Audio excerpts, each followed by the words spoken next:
প্রথম প্রশ্ন, জুমা মুবারক বলা কি বিদআত?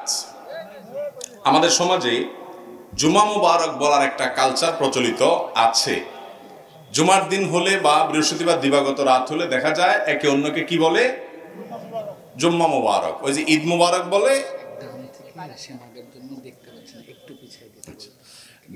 জুম্মা মুবারক বলে, ঈদ মুবারক যেরকম বলে সেরকম কি বলে? জুম্মা মুবারক বলে।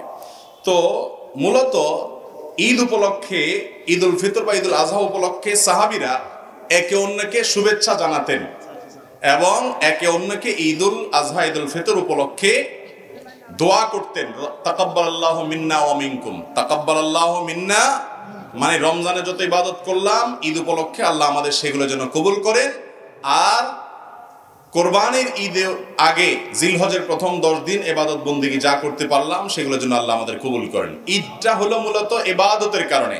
রমজানের সারা মাস ইবাদত করেছেন, সেজন্য একটু আনন্দের সুযোগ ঈদ উল ফিতর। জিলহজের প্রথম 10 দিন ইবাদতের মৌসুম, ইবাদত করেছেন, এই জন্য তার নগদ পুরস্কার ঈদ উল আজহা। তো আগের দিনগুলোর ইবাদত যেন কবুল হয় সেজন্য দোয়া করতেন সাহাবীরা, এটা ছিল সুন্নাত।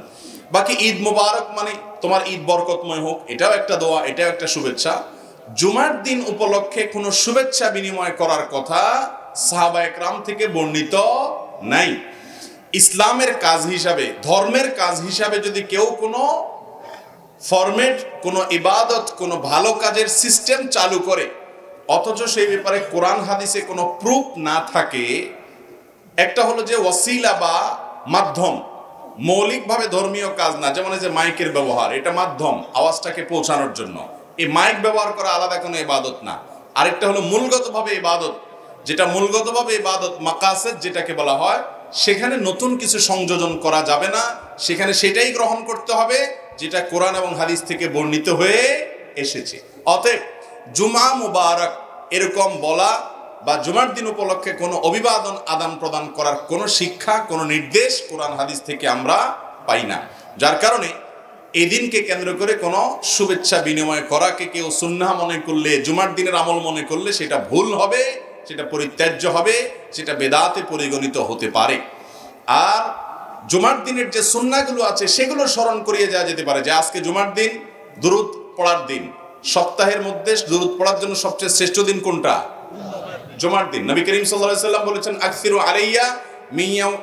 আলাইয়া মিনাস সালাতি মিন ইয়াউমিল জুমআতি ওয়া লাইলাতিল জুমআহ, বাইহাকির হাদিস। তোমরা জুমার রাতে এবং জুমার দিনে আমার প্রতি বেশি বেশি দুরূদ প্রেরণ করবা। দুরূদ পাঠের শ্রেষ্ঠ সিজন, মৌসুম হলো জুমার দিন। জুমার দিনের দুরূদটা হলো সবচেয়ে শ্রেষ্ঠ দুরূদ। আর এই জন্য বৃহস্পতিবার সন্ধ্যার পর থেকে নিয়ে জুমার দিন সন্ধ্যার আগ পর্যন্ত 24 ঘন্টা দুরূদ পাঠের সময়। এই টাইমটাতে অন্যকে স্মরণ করায় দেন, নিজে দুরূদ পাঠ করেন, এটা হলো কাজের কাজ। হাদিসে যেটা করতে বলা হয়েছে সেটা করেন, সেটার খোঁজ খবর নাই। জুম্মা মুবারক, অনেক ভালো মানুষও জুম্মা মুবারক আদান প্রদান করেন, বলেন, সেটা আরেক জিনিস। কিন্তু আমার একটা বাস্তব অভিজ্ঞতা হলো, ফেসবুকে দেখবেন যে বৃহস্পতিবার থেকে জুম্মা মুবারক লেখে, এই লেখকদের অনেককে আমি দেখেছি যারা ভালো করে নামাজও পড়ে না, শুধু জুম্মা মুবারক লেখে। দেখছেননি আপনারা? নামাজও পড়ে না কিন্তু কি লেখে? জুম্মা মুবারক লেখে। যাক, তাও ভালো, জুম্মা মুবারক লিখছে, অন্য কোনো আজে বাজে কোনো খারাপ কথা, গুনাহের কথা লেখে নাই। এটা হলো মনের সান্ত্বনা, কিন্তু জুমা মুবারক নয়। আমরা জুমা উপলক্ষে জুমার সুন্নতগুলো স্মরণ করিয়ে দিব, যে দিন সূরা কাহফ তেলাওয়াত করো এবং দুরূদ পাঠ করো, এ আমল করো, এ আমল করো, গোসল করো, আগে আগে মসজিদে যাও, খুতবা শুনো এবং অন্যান্য কাজ করো। সেগুলো হলো আমাদের সবচেয়ে গুরুত্বপূর্ণ কাজ। আল্লাহ তাআলা আমাদেরকে আমল করার তৌফিক দান করুন। জুমার দিনের সবচেয়ে গুরুত্বপূর্ণ আমলগুলোর মধ্যে থেকে একটা হলো এমন একটা আমল, যে আমলের ফজিলত এত বেশি, আল্লাহর জমিনে যত আমল আছে ফজিলতপূর্ণ, অনেক উলামায়ে কেরামের মন্তব্য হলো এই রকম বেশি ফজিলতপূর্ণ আমল আর দ্বিতীয়টা নাই। আমলটা কি বলবো? আমলটা হলো জুমার দিন যদি কেউ গোসল করে, গোসল ফরজ হয়, গোসল করে, গোসল করার পর আগে আগে ঘুম থেকে উঠার পর মসজিদে আগে আগে যায়, মসজিদে আগে আগে যায়, পায়ে হেঁটে হেঁটে মসজিদে যায় এবং আগে আগে গিয়ে ইমামের খুব কাছাকাছি গিয়ে বসে, খুতবা শ্রবণ করে, কোনো কথাবার্তা বলে না, অনর্থক কাজ করে না। এই কাজগুলো যদি কেউ ঠিকঠাক মতো করে, তার প্রতি কদমে 1 বছর কোন কোন বর্ণনা আরো অনেক বেশি বছরের কথা বলা হয়েছে, ইবাদতের সওয়াব সে পাবে, নামাজ নফল নামাজের সওয়াব পাবে, আবার রোজা রাখারও সওয়াব পাবে। এবার হিসাব করে দেখেন কি পরিমাণ সওয়াব নিজের করে নিতে পারে জুমার দিনের আমলের মাধ্যমে। এই জন্য জুমার দিনে এই সমস্ত আমলের কথা আমরা একে অন্যকে স্মরণ করাবো ইনশাআল্লাহ। জুমা মুবারক বা এই জাতীয় কোনো অভিবাদন জানানোর নির্দেশ কোরআন হাদিস আমাদেরকে দেয় নাই, করতে হবে সেটাই যেটা কোরআন হাদিসে নির্দেশ করেছে। আল্লাহ তাআলা আমাদেরকে কোরআন এবং হাদিস দেখে দেখে কোরআন হাদিস ভিত্তিক আমল করার তৌফিক দান করুন। এরপরের প্রশ্ন হলো, আমার ভোগ দখলকৃত সম্পদ আমি একজন এতিমের কাছে বিক্রয় করি, কিন্তু অন্য একজন আমার অজানায় তা প্রতারণা করে নিয়ে গেছে, তা সম্পর্কে আমার অবগত ছিল না। এখন এতিমের সম্পদটা দেওয়ার মতো আমার ক্ষমতাও নেই, এক্ষেত্রে আমার করণীয় কি? আপনি যদি জমি বিক্রি করে থাকেন, যার কাছে বিক্রি করেছেন, এতিম হোক আর অন্য কেউ হোক, তাকে দখল বুঝায় দেওয়া এটা আপনার দায়িত্ব। দখল বুঝায় যদি না দেন, বিশেষ করে জমি জমার মধ্যে দখল বুঝায় দেওয়াটা গুরুত্বপূর্ণ কাজ। আপনি শুধু কাগজে কলমে রেজিস্ট্রি দিয়ে দিলেন, দখল বুঝায় দিলেন না, তাহলে আপনার দায়িত্ব আদায় হয় নাই। এইরকম যদি হয় তাহলে আপনি ইয়েতিমকে তা প্রয়োজনে তার টাকা পরিশোধ করে দিতে হবে, কিন্তু দিতেই হবে। অনেক লোক আছে এই ক্ষেত্রে দায়িত্বহীনতার পরিচয় দেয়। ইয়েতিমের বিষয়টা খুব ডেঞ্জারাস, খুব ভয়াবহ। ইয়েতিমের সম্পদ খাওয়া মানে হলো পেটের মধ্যে সরাসরি জাহান্নামের আগুন প্রবেশ করানো। বিধায় দখলদারিত্ব বুঝায় দিতে যদি আপনি ত্রুটি করেন, তাহলে আপনাকে দখলদারিত্ব বুঝায় দেওয়ার জন্য না দেওয়ার কারণে যে অন্যজন দখলে নিয়ে গেছে, এখন দায়িত্ব আপনাকে নিতে হবে। প্রয়োজনে তার টাকা পরিশোধ করবেন, কিংবা দখল আপনি আদায় করে বুঝাই দিবেন। আর যদি আপনি তাকে দখল দিয়েছেন কিন্তু সে দখল ধরে রাখতে পারে নাই, তাহলে এখানে আইনত আপনার উপরে দায় আসবে না। আপনি আপনার দায়িত্ব পালন করেছেন, তারপরেও ইয়েতিমের পাশে দাঁড়িয়ে যদি আপনি উপকার করতে পারেন, উদ্ধার করতে পারেন, সেই চেষ্টা আপনার করা উচিত। এরপরে প্রশ্ন হলো, মসজিদের ইমাম সাহেবের বেতন উঠিয়ে মসজিদের কোনো কাজ করা যাবে কি না? খুবই গুরুত্বপূর্ণ একটি প্রশ্ন। আমাদের দেশে মসজিদ মাদ্রাসার সাথে যারা জড়িত আছেন, মসজিদ মাদ্রাসার পরিচালনা করেন, এটার দায়িত্ব পালন করেন, তাদের অনেকেই এই জাতীয় কাজগুলো, এই ধরনের অপরাধগুলো অহরহ করেন। তিনি জানেনও না যে এই কাজগুলো অপরাধ। সেটা হলো, মসজিদে আপনি টাকা উত্তোলন করেন ইমাম সাহেবের নামে, যে ইমাম সাহেবের হাদিয়া দিতে হবে, বেতন দিতে হবে, আপনারা টাকা দেন। অথবা রমজান মাসে ইমাম সাহেবের, মুয়াজ্জিন সাহেবের বোনাস দিতে হবে, আপনারা টাকা দেন। এই কথা বলে টাকা উঠাইলেন। অথবা ঈদের সময় আপনি টাকা উত্তোলন করলেন, ইমাম সাহেব মুয়াজ্জিন সাহেবের জন্য টাকা দেন, উত্তোলন করলেন। উত্তোলন করার পর টাকা উঠছে 20,000, ইমাম মুয়াজ্জিনদেরকে ভাগ্য করে দিলেন 10,000, আর 10,000 মসজিদের ফান্ডে রেখে দিলেন। এটা সাচ্চা এবং পরিষ্কার একটা গুনাহের কাজ।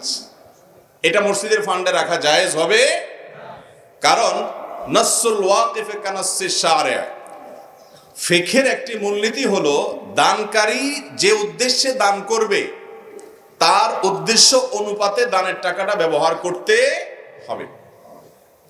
আপনাকে একজন 1 লক্ষ টাকা দিয়ে বলছে, ভাই আপনি একটু উমরা করে আসেন।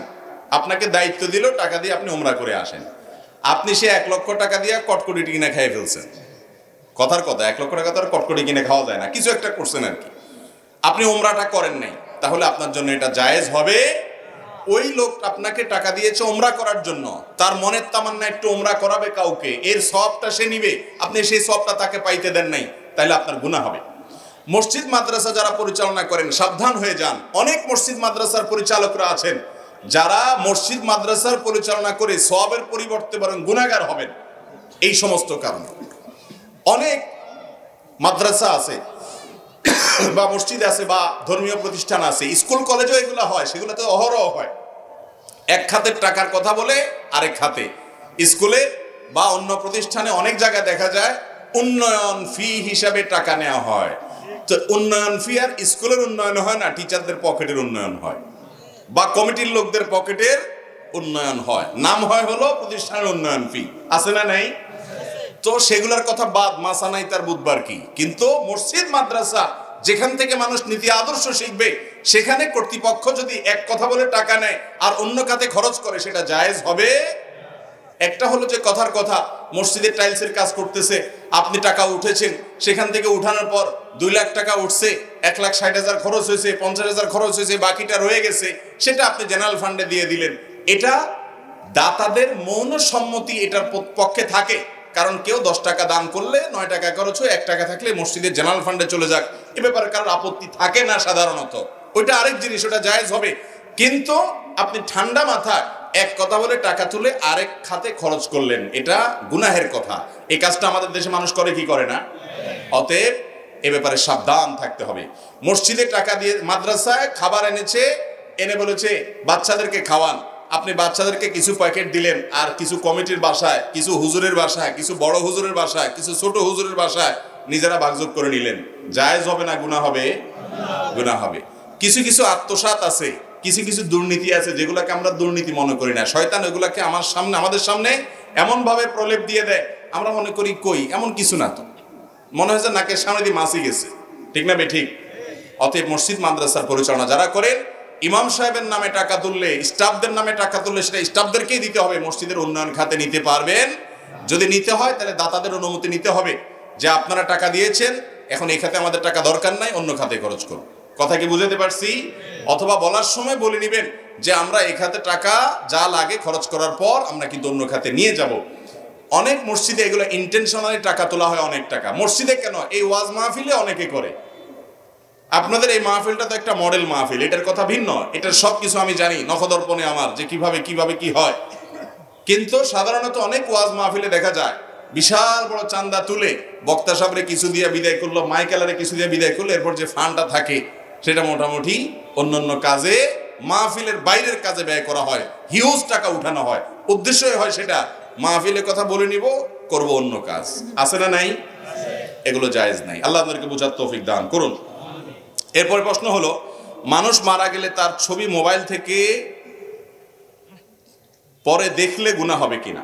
কোনো মানুষ মারা গেছেন, তার মোবাইলে তার ছবিটা আছে, এই ছবিটা যদি আপনি দেখেন তাহলে সেক্ষেত্রে আপনি পুরুষ মানুষ পুরুষের ছবি দেখেছেন, মহিলারা মহিলাদের ছবি দেখিয়েছে, অথবা আপনার মাহরাম মহিলাদেরকে আপনি দেখেছেন যাদের সাথে আপনার দেখা দেওয়া জায়েজ আছে, তাহলে সেটা দেখলে তার কোনো গুনাহ হওয়ার কোনো কারণ থাকতে পারে না। কারণ দেখাটা স্মৃতির জন্য দেখতেই পারেন। হ্যাঁ, ছবি প্রিন্ট করে সেটা রাখা, টাঙ্গায় রাখা, সেটা শরীরের দৃষ্টিকোণ থেকে জায়েজ নাই। এমনি দেখলে যে গুনাহ হয়ে যাবে অথবা যে ব্যক্তির ছবি তার গুনাহ হবে, এরকম কোনো কথা নাই, তার কোনো গুনাহ হবে না ইনশাআল্লাহ। এরপর প্রশ্ন হলো, মৃত ব্যক্তি যদি কোনো ওসিয়ত করে যান আর সেটা যদি মানতে না পারে, তাহলে কি মৃত ব্যক্তির কোনো ক্ষতি হবে? মৃত ব্যক্তির ক্ষতি হবে না, কিন্তু আপনার ক্ষতি হবে। যদি কেউ ওসিয়ত করে যায় জীবদ্দশায়, আর তার ওসিয়তটা ওয়ারিস হিসাবে আপনার পালন করার যদি ক্ষমতা থাকে, তাহলে সেক্ষেত্রে সে ওসিয়ত পুরা করতে হবে।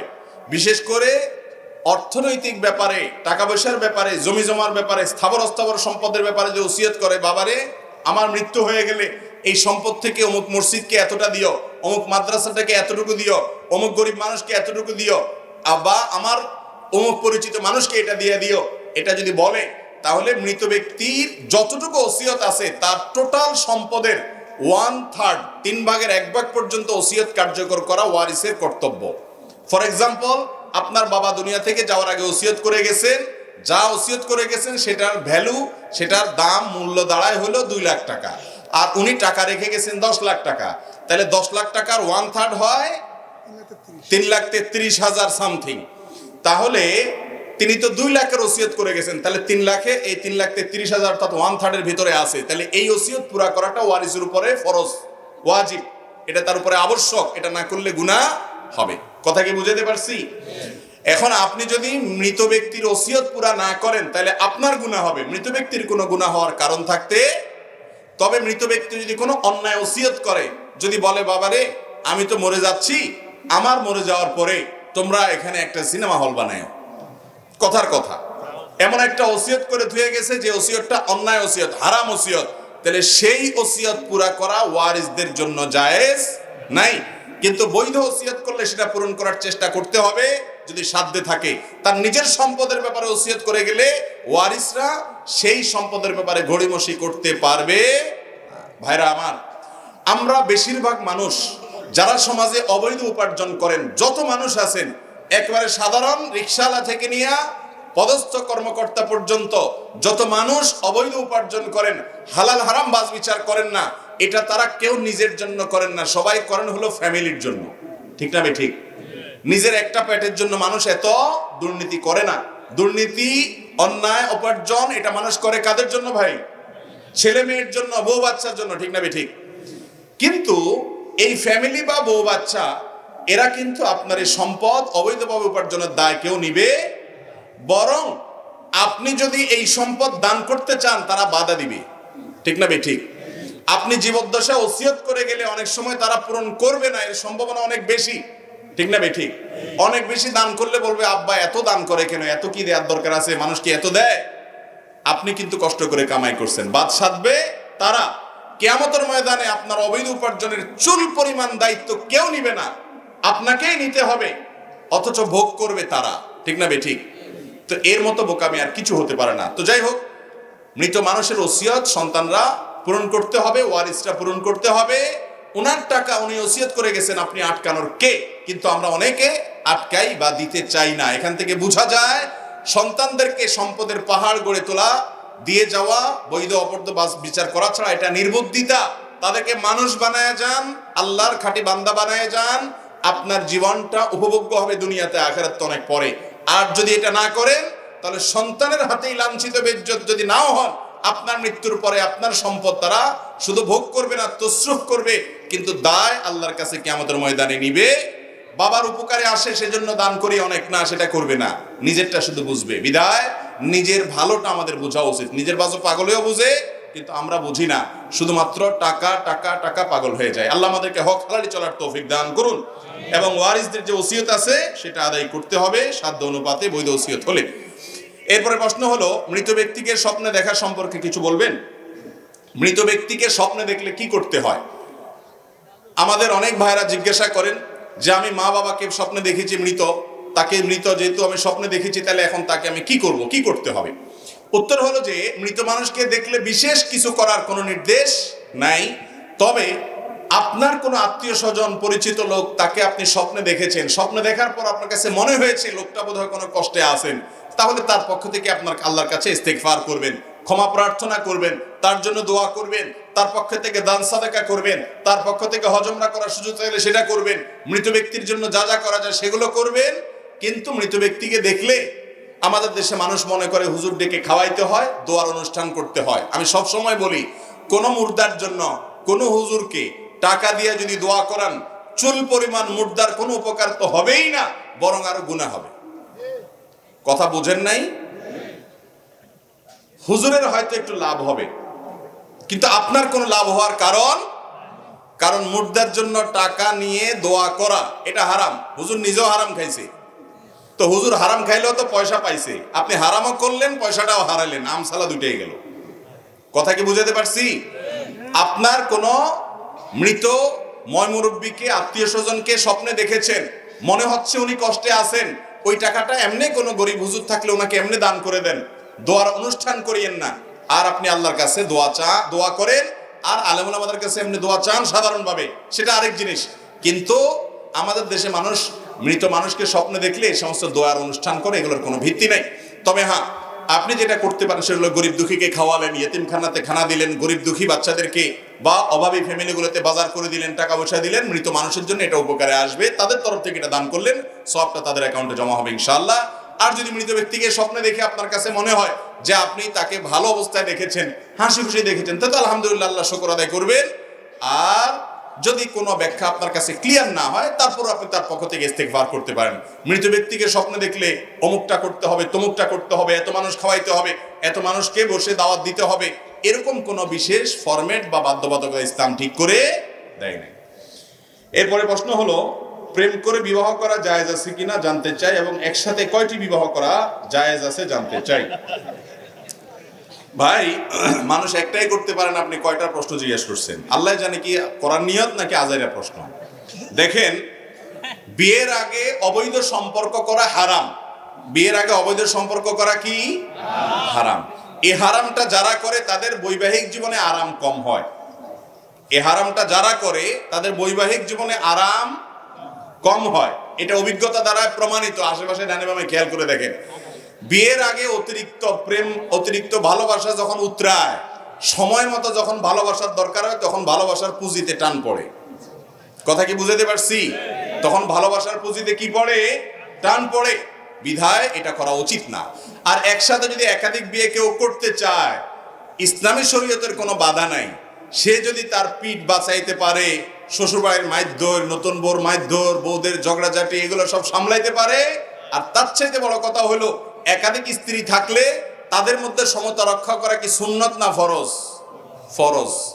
সে এটা করতে পারবে কিনা, নিজের উপরে নিজের কতটা আত্মবিশ্বাস বা কনফিডেন্ট আছে, এটার উপরে নির্ভর করবে তার জন্য একাধিক বিয়ে জায়েজ কিনা। যদি করতে পারে, তার সে ক্ষমতা আছে, নিজের উপরে নিজের সে আত্মবিশ্বাস আছে যে সে আল্লাহর নাফরমানি করবে না, নতুন বউর দিক টানবে না, পুরান বউর উপরে সে জুলুম করবে না, সমান হারে সবাইকে ভরণ পোষণ দিবে, সবার সাথে সময় কাটানো সবকিছু সমান হারে দিবে, কোনো প্রকার বেইনসাফি করবে না, এই আত্মবিশ্বাস যদি তার থাকে, আর বিবাহ করার পর সবার হক আদায় করার ক্ষমতা থাকে, এবং ওই যে পাশাপাশি আজকালকার বাস্তবতা অনুযায়ী যে এর পরবর্তী যে পরিস্থিতি হবে এটা সামলানোর ক্ষমতা যদি তার থাকে, তাহলে ইসলামের দৃষ্টিতে কোনো বাধা নাই। মাসআলা শুনে করলেন, এরপরে মাইদুরকে আমার দোষ দিলেন, তাহলে হবে না।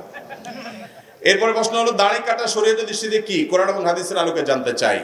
শরীয়তের দৃষ্টিকোণ থেকে দাড়ি কাটা, দাড়ি চাষা এটা গুনাহের কথা। দাড়ি কাটা, দাড়ি চাষাটা কিসের কথা ভাই?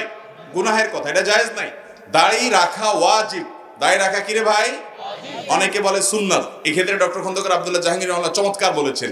তিনি বলেছেন আমাদের নবীজি দাড়ি রেখেছেন, সেই হিসাবে উনি যা করেন সেটা সুন্নাত, সেই হিসাবে এটা সুন্নাত। কিন্তু উনি দাড়ি রাখার নির্দেশ করেছেন, সেজন্য তার নির্দেশ মানা ওয়াজিব। অতএব দাড়ি রাখা পৃথিবীর প্রায় সব স্কলারদের মতেই ওয়াজিব। অনেকে বলে দাড়ি এতটুকু রাখলেই হবে যে নারী পুরুষ পার্থক্য করা যায়। তো নারী পুরুষ পার্থক্যের জন্য দাড়ির দরকার হয় না, তো মোজ দেখলেই বোঝা যায়, ঠিক না ঠিক? তাহলে তো আর দাড়ি রাখারই দরকার নেই, মোজ থাকলেই চলে, নারী পুরুষ পার্থক্য করা যায়। এগুলো মন গড়া ফতোয়া। আপনি রাখতে পারেন না, শুরুটা করছেন ঘোষা ঘোষা দাড়ি দিয়া, ওয়েলকাম, আলহামদুলিল্লাহ, শুরু তো করছেন। তাকে আপনারা অভিবাদন জানান, তাকে আপনারা কটু কথা বলেন না, আস্তে আস্তে তিনি পুরোটা রাখবেন।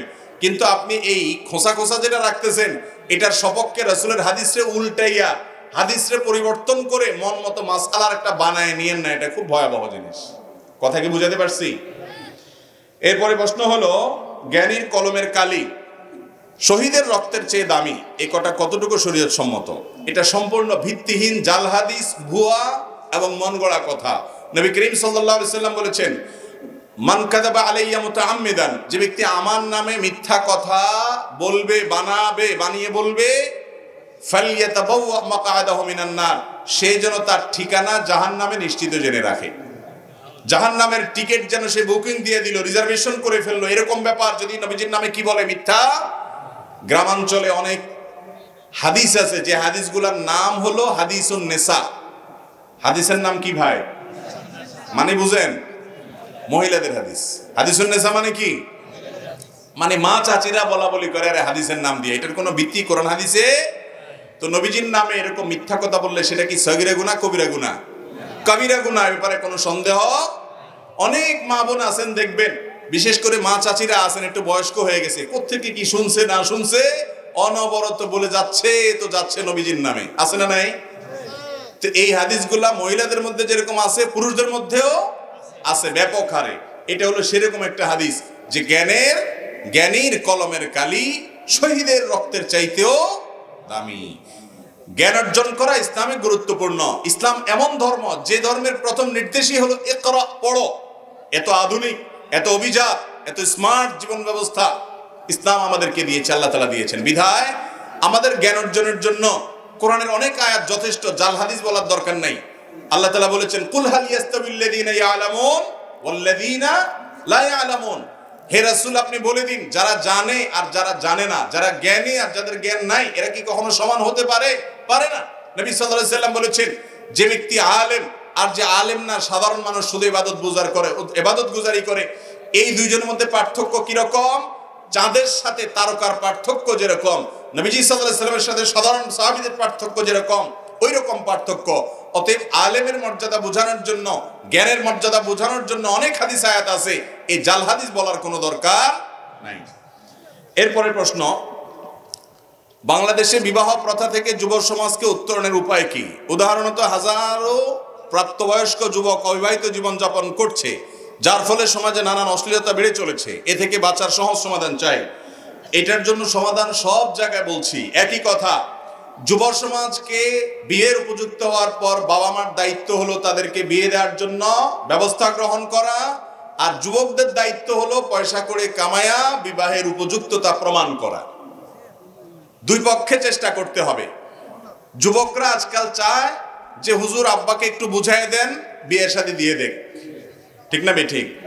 কিন্তু যুবক উনি বাসায় শুয়ে শুয়ে শুধু মোবাইল টিপবে, উনি কোনো কাজ করবে না। আছে না নাই? তো চাচার সংসারে বসে তুমি নিজে খাইতেছ, আরেকটাকে আইনা বসে বসে খাওয়াইবা, তুমি কিছু কাজ করো? কাজ করতে রাজি না, কিন্তু বাপের হোটেলে বসে বসে খাবে আর বিয়ের জন্য হুজুরে বলবো হুজুর ফতোয়া দেন। ইমান রক্ষা করতে পারে না, তো ইমান রক্ষা না করতে পারলে ফেসবুকে তোমারে যাইতে বলছে কে? ইউটিউবে তুমি ডুব দিয়া থাকো কেন? যেখানে গেলে তোমার চোখের জেনা হয়, নিজেকে রক্ষা করতে পারো না, ওই জায়গা থেকে সরে আসো আর হালাল উপার্জন করো। ভাই, উপার্জন করলে পয়সা করে কামাইলে এরপরে বিয়ে আপনার করা লাগবে না, দেখবেন মেয়ের বাপরাই আপনাকে সোলাই বলে নিয়ে যাবে, ঠিক না ঠিক? কারণ বিয়েতে এখন মানুষের সাথে মানুষের কম হয়, টাকার সাথে ময়দার বিয়ে হয়। টাকার সাথে কার বিয়ে হয়? ময়দার বিয়ে হয়। ছেলে পক্ষ চায় ময়দার বস্তা আর মেয়ে পক্ষ চায়। মানুষ খুব একটা মানুষ চায় না বিয়ের জন্য, মানুষের সাথে মানুষের বিয়ে এখন আজকাল খুব কম হয়। এজন্য ওই রকম না হন, অন্তত স্ত্রীর ভরণ পোষণ দেওয়ার ব্যবস্থা তো থাকতে হবে, সেই চেষ্টাটা তো করতে হবে। এটা হলো যুবকদের জন্য। আর মুরব্বী চাচারা যারা আছেন, আপনাদেরকে বলতেছি, ছেলে যখন বিয়ের উপযুক্ত হবে, আল্লাহ যদি আপনাকে অ্যাবিলিটি দেয়, ছেলেকে সহযোগিতা করে হলেও বিয়ে দিয়ে দেন। কারণ যদি বিয়ে না করান, সে এখনকার যে সময়, এখনকার যে পরিস্থিতি, চতুর্দিকে জেনার হাতছানি, বাঁচতে পারে না, কঠিন হয়ে গেছে। এই সময়টাতে সে যদি পাপাচারে লিপ্ত হয় আর আপনি অবহেলা করেন, বলেন না এই টাকা হবে না, আরো কামা, বুড়া হওয়া ছাড়া বিয়ে না দেন, তাহলে সেক্ষেত্রে আপনি আল্লাহর কাছে অপরাধী হিসাবে বিবেচিত হবেন। অনেক মা আছে ছেলেকে সহজে বিয়ে দিতে চায় না, বলে বিয়ে করলে ভালোবাসাটা দুই ভাগ হয়ে যাবে, যতদিন আমার কাছে থাকে ততই ভালো। অনেক মা এরকম আছেন, বিশেষ করে গ্রামাঞ্চলে। আর বাপেরা আছেন, বলে যে না এত সকাল কিসের বিয়ে। অথচ আমাদের মুরব্বীরা সব বিয়ে করছেন অল্প বয়সে বেশিরভাগ, ঠিক না ঠিক? আগের যুগে বিয়ে হয়তো অনেক আগে, তাই না? আপনি নিজে বিয়ে করছেন অনেক আগে, ছেলেটারা এখন বুড়া বানানোর আগে বিয়ে দিবেন না। এই অবিচার কেন করবেন আপনি? আল্লাহর কাছে জবাবদিহি করা লাগবে। আপনার আমলে বরং এত আগে বিয়ে না করলেও চলতো, তখন এত বেশি চোখের জেনার রাস্তা ছিল না। এখন যুবকদের নষ্ট করার জন্য হাজারো রাস্তা খুলে গেছে, এদেরকে বরং আরো আগে বিয়ে দেওয়া উচিত। অতএব মুরব্বীরা একটু দয়া মায়া করেন, আর না হলে গুনাহগার হবেন। আর যুবকরা ঠিক না বলে পয়সা কামাই করেন। এরপরে প্রশ্ন হলো, মা বাবার সাথে সন্তানের আচরণ কেমন হওয়া উচিত? মা বাবার সাথে সন্তানের আচরণ হবে রাজার সঙ্গে প্রজাদের আচরণের মতো। প্রজা চিনেন? প্রজা, আগের যুগে মানুষ রাজার প্রজা সিস্টেম যখন থাকতো, রাজাদের সামনে প্রজারা কেমনে থাকতো, ঠিক সন্তান তার বাবা মার সামনে সেরকম থাকবে। সম্ভবত আব্দুল্লাহ ইবনে আব্বাস রাদিয়াল্লাহু তাআলা আনহু থেকে একটা হাদিস বর্ণিত আছে যে উনি অথবা আব্দুল্লাহ মাসউদ দুজনের একজন হবেন, যে এক ব্যক্তিকে দেখলেন তার বাপের সাথে যাচ্ছে, কিন্তু দেখে বোঝা যাচ্ছে না বাপকে আর বেটাকে। তখন জিজ্ঞেস করলেন লোকটাকে, বললেন আমার বাপ। তখন বললেন শোনো, তোমার চলাফেরা থেকে বোঝা যেতে হবে যে ভদ্রলোক তোমার বাপ আর তুমি তার সন্তান। এটা চলাফেরার স্টাইল দেখতে দুর্ব্যবহার, বদাচরণ, দুরাচরণ, বেয়াদবি ঘরে ঘরে জনে জনে, ঠিক না ঠিক? ভালো করে শুনে রাখেন ভাইরা, রিদার রব্বি ফি রিদাল ওয়ালিদাইন ওয়া সাখাতুর রব্বি ফি সাখাতিল ওয়ালিদাইন। মা বাপকে যদি খুশি রাখতে পারেন আদব লেহাজ করে, তাহলে মালিক খুশি হয়ে যাবেন। মা বাপ যদি নাখোশ থাকে, মালিককে খুশি করার কোনো পথ খোলা নাই। যদি ন্যায়সঙ্গত ভাবে মা বাপ আপনার উপরে নারাজ থাকেন, তাহলে আপনার কিন্তু রক্ষার কোনো উপায় নাই, কোনো আমলে কুলাবে না মা বাপ যদি নারাজ থাকে। এই জন্য জান্নাতে যাওয়ার কিছু শর্টকাট রাস্তা আছে, শর্টকাট সংক্ষিপ্ত কিছু রাস্তা আছে, কোনাকুনি। ঈমান আমলটা যদি ঠিক থাকে, শিরিক বেদাত থেকে যদি বেঁচে থাকেন, মোটা মোটা ফরজ আমলগুলা করেন, হারাম থেকে বেছে বেছে বাঁচার চেষ্টা করেন, আপনি নেক আমল বেশি নফল আমল করতে পারেন না, শর্টকাটে জান্নাতে চলে যেতে চান, মা বাবাকে এমন সন্তুষ্ট করেন যে মা বাবার আপনার পরে কোনো অভিযোগ না থাকে। আমরা মানুষ, ভুল হয়ে যেতে পারে, কখনো জোরে কথা বলে ফেলেছি, কখনো রাগ করে ফেলেছি, কখনো বেয়াদবি হয়ে গেছে, আবার মাপ চাইতে দেরি করবেন না, সাথে সাথে মাপ চাইবেন। মনে রাখবেন, আপনি আপনার বাবা মার সাথে সুন্দর আচরণ করলে আপনার সন্তান দেখবে বাপ মার সাথে কেমন আচরণ করতে হয়, সেও শিখবে, সেও ভালো আচরণ করবে ইনশাআল্লাহ। আর যদি এটা না করেন, তাহলে দেখবেন এর পরিণতি আপনার নিজেকে ভোগ করতে হবে নিজের সন্তানের হাতে। আল্লাহ তাআলা আমাদেরকে মা বাবার হক আদায় করার তৌফিক দান করুন। আব্দুল্লাহ ইবনে আব্বাস রাদিয়াল্লাহু আনহু আরেকটা হাদিস আছে যে কেউ যদি বাপের সামনে এরকম জামা ঝাড়া দেয়, সেও বাবার অবাধ্য হয়ে অবাধ্যতার গুনাহ সে লিপ্ত করলো, এটাও বেয়াদবি হলো। এরকম গুরুত্বপূর্ণ বিষয়। এক সাহাবী তিনি তার মাকে কাঁধে নিয়ে তওয়াফ করতেছে, বয়স্ক মাকে কাঁধে নিয়ে, বৃদ্ধ মানুষ ভার হয়ে গেছে, শরীর ছেড়ে দিছে। তখন এক সাহাবীকে দেখে তিনি বললেন যে আমি কি আমার মার হক আদায় করছি? এত কষ্ট যে ওনার জন্য করতেছি, আমি ওনার ঘোড়া হয়ে গেছি, উট হয়ে গেছি, ওনার বাহন হয়ে গেছি, ওনাকে আমার কাঁধে রাখি, সবকিছু আমি কাঁধে রেখে রেখে করি, নিয়ে যাই নিয়ে আসি, এইরকম সার্ভিস দেই আমি কি মার হক আদায় করছি? তখন ওই সাহাবী বললেন না, এখনো পর্যন্ত তুমি মার হক আদায় করতে পারো নাই। খোলাসা কথা হলো, নিজের শরীরের চামড়া দিয়ে যদি জুতা বানায় দেন মা বাপকে, বিশ্বাস করেন মা বাপের দায় শোধ করা সম্ভব না। এরকম ডেঞ্জারাস একটা বিষয়। এত কষ্ট তারা করেন, তাদের কষ্টের মূল্য এত বেশি। আল্লাহ তাআলা আমাদেরকে মা বাপের বাধ্যগত সন্তান হওয়ার তৌফিক দান করুন। এরপরে প্রশ্ন হলো, মাজারে যাওয়াও কিছু দান করা জায়েজ আছে কিনা? ভাই, কবরে, যে কোনো কবরে যাবেন জিয়ারত করার জন্য। কবরে যাবেন কিসের জন্য? জিয়ারত করার জন্য। কিন্তু কোন কবরে গিয়ে যদি টাকা দেন, তো সে টাকা কে পাবে? কবরে যিনি শায়িত আছেন, কি বলেন, তার অ্যাকাউন্টে যাবে? কবরের চারপাশে যেগুলো ঘিরে থাকে, বিশেষ করে বিভিন্ন পীর সাহেবদের কবর বা বিভিন্ন আল্লাহর কোন নেককার বান্দা চলে গেছেন, তার কবরকে ঘিরে যে মাজার গড়ে উঠছে, ওই মাজারের চারপাশে যারা গাঁজা টাঞ্জা খায়, বেকার বসে থাকে, বৈরাগ্য জীবন যাপন করে, সমাজ দেশের বোঝা হয় এবং নামাজ কালাম নাই, বেশিরভাগ ফাসিক ফাজের, আপনি টাকা দিলে ওদের গাঞ্জার টাকা যোগান দেওয়া হবে। বুঝতে পারছেন কথা? আপনি যদি দান করতে চান তাহলে গরিব মানুষকে দান করবেন, ওই মাজারে দান করলে কি লাভ? অনেকে মোমবাতি কিনে মাজারে দেয়। ভাই, মাজার আল্লাহ যিনি, ওই বেচারা তো কবরে চলে গেছে, ওখানে কি মোমবাতির আলোর দরকার আছে? তাহলে ওখানে মোমবাতি দিলে কি লাভ হবে? লাভ হবে হলো গাঞ্জাখোররা ওই মোমবাতি বেচে আবার টাকা নিয়ে গাঞ্জা কিনে খাবে। বুঝেন নাই কথা? মাজারে টাকা দেওয়া জায়েজ নাই, গুনাহের কথা। আল্লাহ তাআলা আপনাকে টাকা দিয়েছেন, যেখানে সুযোগ সেখানে খরচ করতে পারবেন না। আল্লাহ আমাদেরকে বোঝার তৌফিক দান করুন। এরপরে প্রশ্ন হলো, আমি এক হিন্দু রুমমেটের সাথে থাকি, কখনো সে রান্না করে, কখনো আমি রান্না করি। তার সাথে থাকা ও খাওয়ার ব্যাপারে ইসলাম কি বলে, ও আমার আমলগত দিক কোনো ক্ষতির সম্ভাবনা আছে কিনা? আমাদের দেশে অমুসলিমদের ব্যাপারে ধারণা বেশিরভাগ মানুষের পরিষ্কার না। ভালো করে শুনে রাখেন, যে ব্যক্তি আল্লাহর একত্ববাদকে স্বীকার করে না, শিরকে লিপ্ত, তাকে আপনি অন্তরের গভীরে জায়গা দিবেন না। যেহেতু সে আপনার রবের অস্তিত্বকে স্বীকার করে না। আপনার মায়ের চরিত্র নিয়ে কেউ যদি সন্দেহ করে, আপনি কি তাকে দোস্তি বানাবেন? দোস্ত করবেন? তার সাথে দোস্তি করবেন? আপনি কেন করবেন না? আমার মায়ের অস্তিত্ব নিয়ে প্রশ্ন তুলেছে, আপনার মেজাজ গরম হয়ে যাবে। হয়তো আইন হাতে আপনি তুলে নেবেন না, তার মধ্যে সে চলুক, আপনি আপনার মতো চলবেন, শান্তিপূর্ণ ব্যবস্থা করবেন, ঠিক আছে, তাই বলে আপনি অন্তরঙ্গ তাকে বানাবেন না। কিন্তু এর মানে এই না যে কোনো অমুসলিমের সাথে আমাদের লেনদেন, উঠা বসা, কাজ কারবার কিছু করা যাবে না। নবী করিম সাল্লাল্লাহু আলাইহি সাল্লামের অমুসলিম সেবক ছিল, কাজের লোক ছিল, তাকে তিনি নিয়োগ দিয়েছেন। আজকাল কোনো ইমাম সাহেব যদি কোনো হিন্দু, কোনো ইহুদি, কোনো খ্রিস্টান, কোনো অমুসলমানকে কাজের লোক নিয়োগ দেয়, তার চাকরি থাকবে? কারণ আমরা এটা বুঝি না, বাড়াবাড়ি করি। মনে রাখবেন, লা ইয়ানহাকুমুল্লাহু আনিল্লাযিনা লাম ইউকাতিলুকুম ফিদ-দীন, যে সমস্ত অমুসলিম অন্য ধর্মের মানুষরা তোমাদের উপরে যুদ্ধ চাপায় দেয় নাই, গন্ডগোল চাপায় দেয় নাই, ওয়ালাম ইউখরিজুকুম মিন দিয়ারিকুম, তোমাদের বাসাবাড়ি থেকে বের করে দেয় নাই, তাদের ব্যাপারে আল্লাহ তাআলা নিষেধ করেন না আনতাবাররুহুম ওয়া তুকসিতু ইলাইহিম, তাদের সাথে সদাচরণ করতে। বিধায় অন্য ধর্মাবলম্বী কেউ অসুস্থ হলে তাকে দেখতে যাবেন, তার খোঁজ খবর নেবেন, তার উপকার করতে পারেন, তাকে সাধারণ দান করতে পারেন এবং তাকে কাজের লোক হিসেবে রাখতে পারেন, তার অধীনে কাজ করতে পারেন, তাকে টাকা ধার দিতে পারেন, তার কাছ থেকে টাকা ধার নিতে পারেন, তার সাথে থাকতে পারেন, কোনো অসুবিধা। কিন্তু একসাথে এক রুমে বসবাস করতে করতে যদি আপনার শিরকের প্রতি যে আপনার মধ্যে শিরকে অপছন্দ করার যে বিষয়টি আপনার ইমানের দাবি, সেটা যদি আস্তে আস্তে দূর হয়ে যায়, তাহলে লক্ষণ খারাপ। বিধায় সেই ব্যাপারে সাবধান থাকতে হবে।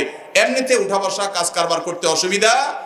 একসাথে রান্না বাড়া করলে সে যদি হালাল কিছু রাঁধে আপনি খেতে পারেন, বা আপনি যদি হালাল কিছু রান্না করেন সেও খেতে পারে। নবী করিম সাল্লাল্লাহু আলাইহি সাল্লাম এক ইহুদির বাসায় দাওয়াত খেতে গিয়েছেন এবং সেই ইহুদি মহিলা বিষ মিশিয়ে দিয়েছে। তাহলে এখান থেকে প্রমাণ হয়, ভিন্ন ধর্মাবলম্বী মানুষ যদি হালাল কোনো খানা দেয়, সেটা খেতে কোনো অসুবিধা নাই। তবে মিশতে মিশতে যদি আপনার মধ্যে যে সাধারণত শিরক এবং কুফরের প্রতি শ্রদ্ধা ভাব, ঘৃণা, সেটা যদি দূর হয়ে যায়, তাহলে লক্ষণ খারাপ, তাহলে আপনাকে সেখান থেকে সরে আসতে হবে। এরপরে প্রশ্ন হলো, এখানে কিছু জায়গায় মিলাদ ও কিয়াম হয়ে থাকে, তবে প্রশ্ন হচ্ছে মিলাদ ও কিয়াম সম্পর্কে কোরআন সুন্নাহ সম্পর্কিত বিধান জানতে চাই। ভাই, মিলাদে নবী করিম সাল্লাল্লাহু আলাইহি ওয়াসাল্লাম দুরূদ পাঠ করা হয়। নবী সাল্লাল্লাহু আলাইহি ওয়াসাল্লামের প্রতি কি পাঠ করা হয়? দুরূদ পাঠ করা কি ভালো জিনিস না খারাপ জিনিস? খুব ভালো জিনিস, অনেক সওয়াবের কাজ, অনেক বড় আমল। অতএব মিলাদের মধ্যে যে দুরূদ পাঠ করে সেটা ভালো জিনিস, এটা করতে কোনো অসুবিধা। কিন্তু মিলাদের জন্য, দুরূদ পাঠের জন্য সবাইকে ডাইকে একত্রিত করতে হবে এরকম কোনো কথা, দুরূদটা যার যার পার্সোনাল আমল। আর দুরূদ পাঠ করতে করতে দাঁড়ায় যেতে হবে এরকমও কোনো নির্দেশ নবী সাল্লাল্লাহু আলাইহি সাল্লাম আমাদেরকে দেন নাই। দুরূদ পাঠ করতে করতে যদি দাঁড়ায় যাওয়া লাগতো, তাহলে নামাজের মধ্যে যে আমরা দুরূদ পাঠ করি, সেই দুরূদটা কি বসে পড়ি না দাঁড়ায় পড়ি? তাহলে নামাজের মধ্যে দুরূদ পাঠ করতে করতে দাঁড়ায় যাওয়া উচিত ছিল না? আমরা কি দাঁড়ায় যাই? তাহলে বোঝা গেল দুরূদ পাঠ করতে করতে দাঁড়ানোর কোনো দরকার। নবী করিম সাল্লাল্লাহু আলাইহি ওয়াসাল্লামের প্রতি দুরূদ পাঠ করতে করতে যদি দাঁড়ায় যাওয়া লাগে, তাহলে আল্লাহর কোরআন তেলাওয়াতের সময় তো ফ্যানের সাথে ঝুলে যেতে হবে। বুঝেন নাই কথা? এগুলো আমাদের নিজেদের মন গড়া, ভিত্তিহীন, কোরআন হাদিসের কোনো অস্তিত্ব নাই। এরপর প্রশ্ন হলো, অত্র এলাকার মানুষ বিভিন্ন পীর ও দরবারের মুরিদ। প্রশ্ন হচ্ছে, ইসলামের জন্য বোঝার জন্য পীর ও দরবারে যাওয়া যাবে কিনা? দেখুন, আপনি ইসলাম বোঝার জন্য, কোরআন এবং হাদিস বোঝার জন্য কোনো আলেমের শরণাপন্ন হতে পারেন।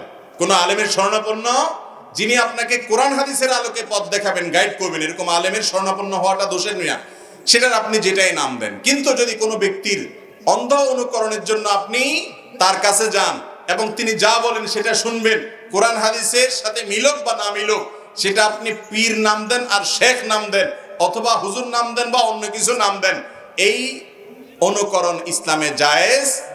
অনুকরণ হবে কোরআন এবং হাদিসের। অনুকরণ হবে কিসে? আমরা আলেমদের অনুসরণ করব ততক্ষণ যতক্ষণ তারা কোরআন হাদিসের আলোকে আমাদেরকে গাইড করবে, পথ দেখাবে। কোরআন হাদিসের বাইরে মন গড়া কিছু যখন বলবে, সেটা মানা যাবে না। অতএব কোন পীরের দরবারে সাধারণত মানুষ যায় হলো, আমাদের সমাজে অনেকে যায় যে পীর সাহেব আল্লাহর কাছে পার করে দিবে আমারে। আসলে কি পার করার ক্ষমতা আছে? অনেকে বলে পীর সাহেব আমাদের সহ সবাইকে সহ নৌকাত করে, জাহাজে করে, বাসে করে, বিমানে করে বিভিন্ন পার করে দিবে। আছে না নাই? আরে পীর সাহেব নিজের চরকায় তেল দিতে দিতে কিয়ামতের ময়দানে অস্থির হয়ে যাবে, কিসের আপনারে পার করবে? এগুলো ভুয়া। কোন মানুষকে পার করতে, আল্লাহ যাকে সুপারিশের অনুমতি দিবেন তিনি পারবেন। আপনার পীর সাহেব যে সুপারিশের পারমিশন পাবে তার কোনো গ্যারান্টি আছে? বিধায় এই সমস্ত মন গড়া কথা বলা যাবে না। আবার অনেকে পীর সাহেবের কাছে মুরিদ হয় যে পীর সাহেব যা বলবেন, বমায় সাজ্জা দারাঙ্গি কুন গারাত পীরে মাগা গোয়াত কে সালেক বে খবর নবুয়াত জরা হো রুসমে মঞ্জিল হা, ফারসি কবিতা। এর অর্থ হলো, তোমাকে যদি কোনো পীর, অভিজ্ঞ পীর, জানাশোনা পীরে বলে যে তোমার জায়নামাজ মদ দিয়া ভিজায় ফেলো, তারপরও তুমি সেটা করবা, কারণ উনি জানে মদ হালাল না হারাম, তোমার পণ্ডিতি করা লাগবে না। এই কথা ঠিক না বেঠিক? মদ খাওয়া হালাল না হারাম? অতএব জায়নামাজের মদের ভিজাইতে যদি কোনো পীর বলে, সে পীর ভণ্ড না আল্লাহর খাঁটি বান্দা? তাইলে এরকম ভণ্ড কোনো মানুষের, কোনো পীরের অনুকরণ করা যাবে না। আল্লাহ আমাদেরকে বুঝার তৌফিক দান করুন। এরপরে প্রশ্ন হলো, চাকরি থেকে অবসর নেওয়ার পর ওই অবসর ভাতা দিয়ে হজ আদায় করা কতটুকু গ্রহণযোগ্য, জায়েজ হবে? চাকরি থেকে অবসর ভাতা নিয়ে, সে অবসর ভাতা দিয়ে আপনি যা ইচ্ছা তা করতে পারেন, কারণ এটা আপনার হক, আপনার প্রাপ্য। অতএব আপনি হজ করবেন না উমরা করবেন না জমি জমা কিনবেন, এটা আপনার বিষয়। অনেকে বলে হজ করতে হবে নিজের রক্ত ঘাম ঝরায়া কামানো টাকা দিয়া, এগুলো মন গড়া কথাবার্তা। হালাল টাকা আপনি চাকরি করে উপার্জন পাইছেন, বোনাস পাইছেন, বা অন্য কোনো ভাবে উপার্জন করছেন, জমি বিক্রি করছেন, যেভাবেই হোক হালাল টাকা হলেই সেটা দিয়ে কি করতে পারবেন? হজ করতে পারবেন, কোনো অসুবিধা নেই। এরপরে প্রশ্ন হলো, বিয়ের পরে মেয়ের বাবা মাকে ভরণ পোষণ দেওয়ার জন্য স্বামীকে বল প্রয়োগ করা যাবে কিনা? স্বামীকে বল, স্ত্রীও জোর করতে পারবে কিনা যে তুমি আমার মা বাপের ভরণ পোষণ করো? আজকাল তো মহিলাদের নির্যাতনের শিকার হয় অনেক স্বামী, চুপচাপে বলতে পারে না, ঠিক না বে ঠিক? বলা হয় নানা রকমের মুখরোচক কথা, অথচ নারী যেমন নির্যাতিত হয় পরিমাণে বেশি, আবার কিছু কিছু ক্ষেত্রে পুরুষরাও নির্যাতিত হয়। কোন জামাইয়ের জন্য শ্বশুর বাড়ির লোকদের ভরণ পোষণ দেওয়ার বাধ্যবাধকতা তার উপর ইসলাম চাপায় নাই। তবে স্ত্রীর মনোরঞ্জনের জন্য, স্ত্রীকে খুশি করার জন্য শ্বশুর বাড়িতে কিছু হাদিয়া তোফা দেওয়া, সাধ্যে থাকলে আল্লাহ তৌফিকি দিলে একটু কিছু দেওয়া উচিত। কারণ ওই যে বউয়ের সার্টিফিকেট লাগবে তো জান্নাতে যাইতে, আর এছাড়া দুনিয়াতেও তো সংসারে সুখ শান্তি টিকায় রাখতে হবে। আপনার বাপমা যেরকম খেদমত করা আইনি ভাবে আপনার স্ত্রী বাধ্য নন, তারপরও তিনি করেন, আপনি আপনার শ্বশুর শাশুড়ির খরচ খরচা বহন করা আইনত বাধ্য না থাকলেও আপনার জন্য সাধ্য থাকলে তাদের খেদমত করার ব্যাপারে ইতিবাচক মানসিকতা থাকা উচিত, গিভ এন্ড টেক থাকা উচিত। শুধুমাত্র বউ আপনার বাপের বাড়িতে খেদমত করবে, আপনি শ্বশুর বাড়ির কোনো খোঁজ খবর নেবেন, এটা উচিত না। আবার অনেকে আছে শ্বশুর বাড়ির এমন মুরিদ হয়, মা বাপ ভাই বোন সব ভুলে গিয়া শুধু শ্বশুর বাড়ির লোকদেরকে পূজা করতে থাকে। আছে না নাই? ব্যালেন্স করতে হবে এবং সমান করতে হবে। এরপরে প্রশ্ন, নিজের দলের আলেম বা নেতা গ্রেপ্তার হলে প্রতিবাদ মিছিল করা আর অন্য দলের আলেম বা নেতা হলে মিছিল বা প্রতিবাদ না করা কি জায়েজ? দেখেন, আমরা আজকাল ইসলামটাকে অনেকটা দলীয় গণ্ডির মধ্যে সীমাবদ্ধ করে ফেলেছি। আমাদের ভালোবাসা বিদ্বেষ ইসলামের জন্য না হইয়া দলীয় পরিচয়ের জন্য হয়, এটা অবশ্যই অপছন্দনীয় এবং ইসলামের দৃষ্টিকোণ থেকে নিন্দনীয় বিষয়। মুসলমানের ভালোবাসা হবে কার জন্য? আল্লাহর জন্য। আপনার সাথে আমার শত মত পার্থক্য থাকতে পারে, কিন্তু আপনার ক্ষতিতে আমি দুঃখী হব, আপনার বিপদ থেকে আমি উত্তরণের জন্য চেষ্টা করব, আমারটাতে আপনি করবেন, এটা হলো ঈমানের দাবি। বিধায় এর ব্যতিক্রম করা জায়েজ নয়। অন্যায় করার পর অনুতপ্ত হয়ে মনে মনে ওয়াদা করি এই অন্যায় আর করবো না, কিন্তু এই অন্যায়গুলো আবার করে ফেলি। আমাদের যুবকদের এমন কিছু ওসিয়ত করে যান যাতে আমরা অন্যায় করা থেকে দূরে থাকতে পারি। অন্যায় করা থেকে যদি দূরে থাকতে চান, সর্বপ্রথম কাজ হলো অন্যায়ের পরিবেশ থেকে সরে আসতে হবে। পরিবেশ থেকে কি করতে হবে? আপনি গুনাহের পরিবেশে থাকবেন, যতবারই তওবা করবেন গুনাহ থেকে বাঁচতে পারবেন না। এই জন্য পরিবেশ থেকে সরে আসতে হবে। যে বন্ধুদের সাথে থাকলে অন্যায় হয় তাদের থেকে সরে আসতে হবে। ফেসবুকের যে সমস্ত পেজ থেকে আজেবাজে জিনিস আছে সেগুলোকে আনফলো করে ফেলেন, সেগুলোকে ব্লক করে ফেলেন, ইগনোর করে ফেলেন, এবং নট ইন্টারেস্টেড সেখানে সিলেক্ট করেন। এক কথায় খারাপ জিনিসগুলো থেকে সরে আসেন, দেখবেন হারাম থেকে বাঁচা, খারাপ থেকে বাঁচা সহজ হবে। দ্বিতীয়ত হলো ভালো মানুষদের সোহবত সাহচর্য, এটাও ভালো মানুষ হতে সহায়তা করে। তৃতীয়ত আল্লাহর কাছে বেশি বেশি দোয়া করবেন যেন আল্লাহ তৌফিক দেন। চোখে পানি ফেলবেন, আল্লাহ আমি তো পারি না, আপনি সাহায্য করেন, ইনশাআল্লাহ আল্লাহ তাআলা সহযোগিতা করবেন। কোটিপতি হয়েও অনেকে গ্রামে পুকুরের ঘাটে পর্দা ব্যবহার করে না কেন? অনেক লোক আছে আল্লাহ তাআলা শক্তি সামর্থ্য দিয়েছেন। এই যে বৃহত্তর নোয়াখালী এলাকার একটা সৌন্দর্য হলো যে পুকুরের যে ঘাট থাকে, এই ঘাটে বিশেষ করে বাসাবাড়িতে মহিলারা তারা ব্যবহার করলে সেখানে সামনে পর্দা দিয়ে নেয় যাতে করে পর্দাটা রক্ষা। অনেক জেলায় আছে এই সমস্ত পর্দাটা তার বালাই নাই, বরং একই ঘাটে মসজিদের সামনের ঘাটে পুরুষও গোসল করে, মহিলাও গোসল করে। আমি নিজে এরকম বহু দৃশ্য দেখছি, নাউজুবিল্লাহ। এই বৃহত্তর নোয়াখালী, লক্ষ্মীপুর, কুমিল্লা, ফেনী এই সমস্ত অঞ্চলে আরো অনেক এলাকাতেও আছে, চট্টগ্রামে বা অন্য এলাকাতেও আছে। বাকি এই অঞ্চলগুলোতে আমরা দেখেছি যে এখনো পর্যন্ত আলহামদুলিল্লাহ মহিলাদের পর্দার বিষয়টা বুঝে। যাদের পয়সা থাকার পরেও পুকুরের ঘাটে পর্দা দেয় না, অথচ মহিলারা সেখানে গোসল করে, হাঁড়ি পাতিল দই অন্য মানুষ দেখে। এই পুরুষ কোটিপতি হতে পারে, কিন্তু সে অত্যন্ত নিচু মনের মানুষ, কারণ তার ফ্যামিলির মহিলাদেরকে অন্যদের দেখার সুযোগ করে দেয়। সে কখনো বড় মনের মানুষ না, সে ছোট মনের মানুষ। তার মধ্যে লজ্জা শরম নাই, তার মধ্যে হিতাহিত জ্ঞান নাই, তার মধ্যে কমন সেন্স নাই, তার মধ্যে আত্মসম্মান বোধ নাই। আপনার স্ত্রীকে দেখে, আপনার মেয়েকে দেখে, আপনার বোনকে দেখে অন্য পুরুষ কি চিন্তা করবে, পরপুরুষ কি চিন্তা করবে, এটা আমরা জানি কি জানি না? জানেন না আপনারা? আপনার মা বোন যদি পর্দাহীন ভাবে চলে, তাকে দেখে অন্যরা কি চিন্তা করবে আপনারা জানেন না? আপনি কি চিন্তা করেন? অন্যের মা বোনকে যদি পর্দাহীন অবস্থা দেখেন, অন্য কারো বড় নারীকে, সুন্দরী নারীকে পর্দা ছাড়া দেখেন, আপনি কি চিন্তা করেন? জানেন না? জানেন না নিজেরটা, তো অন্যও সে চিন্তা করে। অতএব এটা করা কি না জায়েজ না, এটা নির্লজ্জতা। টাকা পয়সা হলে কোনো আত্মীয়তার সাথে সম্পর্ক অনেকে রাখে না, এটা কেন? এটা হলো আত্মীয়তার ফরজ, গুরুত্ব সে বুঝে না, এই জন্য সে সমস্ত করে। আল্লাহ তাআলা আমাদের সবাইকে সব ধরনের আল্লাহর নির্দেশগুলোকে মেনে খাঁটি মুসলমান হওয়ার তৌফিক দান করুন। আল্লাহর সমস্ত নিষিদ্ধ এবং হারাম বিষয়গুলো থেকে বেঁচে থেকে আল্লাহ তাআলা আমাদের সবাইকে খাঁটি ঈমানদার, খাঁটি আমলদার এবং খাঁটি মুসলমান হওয়ার তৌফিক দান করুন। হাদা ওয়া সাল্লি ওয়া সাল্লিমু আলা নবিয়িনা মুহাম্মদ ওয়া জাযাকুমুল্লাহু খায়রা। কিছু বলবেন ভাই? আমরা মসজিদ থেকে উঠার আগে দোয়াটা পড়ে যাই। দেন সভাপতি দিবেন না ভাই? আলহামদুলিল্লাহ, এই জায়গাতে প্রতি বছর মাহফিল হোক, আপনারা চান? যদি চান তাহলে সেক্ষেত্রে আপনাদের সার্বিক সহযোগিতা কাম্য।